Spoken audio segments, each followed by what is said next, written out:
আসসালামু আলাইকুম। জি, ওয়ালাইকুম আসসালাম ভাইয়া। কেমন আছেন? আলহামদুলিল্লাহ ভালো আছি। আপনি কেমন আছেন? আলহামদুলিল্লাহ ভালো। আপা, আপনার নাম কি? জি ভাইয়া, আমার নাম খাদিজা। সুন্দর নাম। খাদিজা আপু কি করেন? এই মুহূর্তে কিছু করি না ভাইয়া, পড়ালেখা করতাম, এখন নাকি বেকার। এখন বেকার আছেন? জি, আচ্ছা, কোন পর্যন্ত পড়াশোনা করছিলেন? পড়াশোনা করছি, এসএসসি পাস করছি আর কি ভাইয়া, কষ্ট মষ্ট। যাক, ভালো তো। আর পড়লেন না কেন?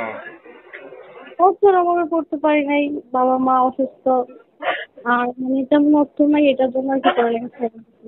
নাম কি বললেন? নাম খাদিজা। আচ্ছা, এখন কি করতেছেন বর্তমানে? এখন কিছুই করি না, ওই যে সেলের কাজ জানি, মানুষের বাসায় কিছু একটা কাজ করি, এটাই আর কি, এইভাবে সংসার যায়। বয়স কত চলে আপনার? বয়স রানিং 19 চলতেছে। তো বিয়ে শাদী করবেন না? অবশ্যই ভাইয়া, বিয়ে শাদীর জন্য তো ইউটিউবে আসছি, ভালো একটা মনের মানুষ পাই, বিয়ে শাদী বসবো, যে সারা জীবন পাশে থাকবে, হেল্প সহযোগিতা করবে, এটা তো। সে যদি বিবাহিত হয়? সমস্যা নেই, বিবাহিত হোক অবিবাহিত হোক, যদি আমাকে মন থেকে ভালোবাসে আমি তার কাছেই বিয়ে শাদী বলবো। আচ্ছা, তো নাম কি বললেন? খাদিজা। হাতিজা। জি। আচ্ছা, তো নামাজ কালাম পড়েন তো নাকি?